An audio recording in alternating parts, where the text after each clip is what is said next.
Bismillahirrahmanirrahim. Assalamualaikum warahmatullahi wabarakatuh. Alhamdulillahirobbilalamin. Wassalatu wassalamu ala asrofil anbiyai wal mursalin wa ala alihi wasobihi ajmain. Amma ba'du. Sahabat muslimin rahimakumullah. Doa dan harapan saya, semoga yang menonton video ini disehatkan badannya, dipanjangkan umurnya, dilapangkan rezekinya dan dimudahkan segala urusannya. Dalam ajaran Islam, kita mengenal tentang adanya surga dan neraka. Sesungguhnya surga merupakan sebaik-baik tempat kembali, sementara neraka adalah seburuk-buruknya tempat kembali. Neraka adalah tempat di mana manusia yang semasa hidupnya ingkar kepada Allah Subhanahu wa Ta'ala dan penuh dengan dosa, akan dihukum dan disiksa. Neraka digambarkan sebagai tempat yang sangat mengerikan, dan juga merupakan kehinaan dan kerugian bagi manusia.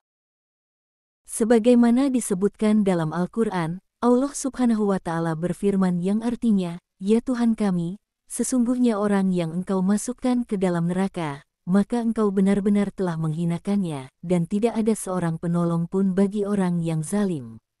Quran Surat Ali Imran ayat 192. Selain berdoa, kita juga diwajibkan untuk selalu berikhtiar dengan memperbanyak ibadah, serta banyak melakukan amal kebaikan, agar kelak kita terhindar dari api neraka. Lantas bagaimanakah caranya agar kita terhindar dari siksa api neraka? Diriwayatkan dari Abdullah bin Mas'ud radhiyallahu anhu, bahwa Rasulullah Shallallahu alaihi wasallam bersabda, "Maukah kalian saya beritahu siapa orang yang tidak mungkin masuk neraka?" "Siapa ya Rasulullah?" Rasulullah Shallallahu alaihi wasallam menjawab, "Neraka itu diharamkan pada orang yang mempunyai 4 sifat, yaitu hayyin, layyin, kobirin, dan sahlun." Lalu, apakah yang dimaksud dengan hayyin, layyin, kobirin, dan sahlun? Simak penjelasan berikut sampai tuntas. Jangan lupa subscribe dan tulis sholawat di kolom komentar. Semoga bisa menjadi pemberat timbangan amal kelak di yaumil akhir. Allahumma sholli ala Sayyidina Muhammad wa ala ali Sayyidina Muhammad. Yang pertama adalah sifat hayyin, yaitu tenang, tidak mudah panik, dan santai. Orang yang memiliki sifat hayyin adalah orang yang jika menghadapi masalah tidak mudah emosi. Ia akan lebih mengedepankan tabayyun, atau berusaha mencari kejelasan dari sesuatu yang tidak jelas terlebih dahulu. Ia juga tidak tergesa-gesa dalam menyimpulkan atau menghakimi dalam menghadapi suatu masalah, dan tidak mudah terprovokasi, sebab ia memiliki ketenangan lahir dan batin. Kehadiran orang yang memiliki sifat hayyin ini sangat menenangkan, meneduhkan, dan tidak temperamental, karena ia mampu mengontrol pikiran, mengendalikan perasaan, hati, dan sifatnya. Yang kedua adalah sifat layyin, yaitu bersikap lemah lembut, sopan, dan santun. Salah satu contoh dari kepemilikan sifat layyin yaitu Rasulullah Shallallahu alaihi wasallam. Rasulullah memiliki sifat yang lemah lembut, bahkan terhadap musuh sekalipun. Hati Rasulullah Shallallahu alaihi wasallam sangat penuh dengan mahabbah atau rasa kasih sayang kepada umatnya.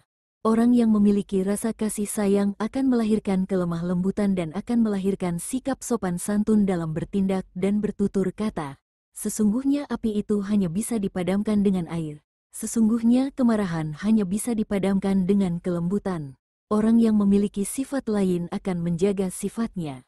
Sikap dan perkataannya tidak melukai, tidak memojokkan, serta tidak mempermalukan orang lain. Yang ketiga adalah sifat kobirin, yaitu mudah dekat dan akrab dengan orang lain, hangat, supel, dan menyenangkan. Orang yang memiliki sifat kobirin tidak akan membuat orang lain tidak nyaman, terluka, atau tersakiti hatinya. Sifat kobirin ini terlahir dari perilaku tawadu atau rendah hati. Orang yang tawadu akan nyaman dengan dirinya, sehingga orang lain pun juga akan merasa nyaman bersamanya. Orang yang mudah bergaul khususnya dengan saudara muslim, akan mendatangkan rahmat serta ridho dari Allah Subhanahu wa Ta'ala. Hal ini berbeda dengan orang yang tinggi hati, merasa lebih hebat, lebih pintar, atau lebih penting dari orang lain. Mereka yang merasa dirinya tinggi dan melihat orang lain lebih rendah tidak akan nyaman dengan dirinya sendiri. Sebab, mereka selalu menuntut orang lain untuk menghargai, menghormati, serta memperlakukan dirinya secara khusus. Yang terakhir adalah sifat sahlun, yaitu mudah dalam bermuamalah, tidak bertele-tele, serta tidak ribet dalam mendukung terciptanya segala kebaikan, karena hanya termotivasi untuk mendapatkan rahmat serta ridho Allah Subhanahu wa Ta'ala. Orang yang memiliki sifat sahlun ini memperlakukan segala sesuatu secara proporsional, sehingga masalah yang seharusnya tidak perlu dipermasalahkan tidak menduduki pikirannya. Ia akan lebih fokus kepada nilai ibadahnya dan tidak memikirkan kendala yang lain.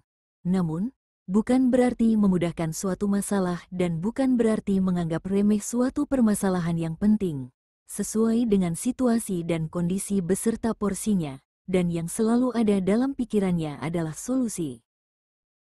Demikianlah penjelasan tentang sifat hayyin, layyin, kobirin serta sahlun, yang dapat menghindarkan kita dari api neraka. Oleh karena itu, marilah kita berlomba-lomba untuk menjadi pribadi yang rendah hati sebagaimana yang diajarkan oleh Rasulullah Shallallahu Alaihi Wasallam, serta menjadi pribadi yang lemah lembut dalam pergaulan, sehingga mendapatkan rahmat dan ridho dari Allah Subhanahu wa Ta'ala. Wallahu a'lam bishawab. Wassalamualaikum warahmatullahi wabarakatuh. Terima kasih telah berkunjung ke channel Bismillah Sukses. Jangan lupa subscribe, like, komen, dan share ke teman-teman Anda, agar tidak ketinggalan video selanjutnya.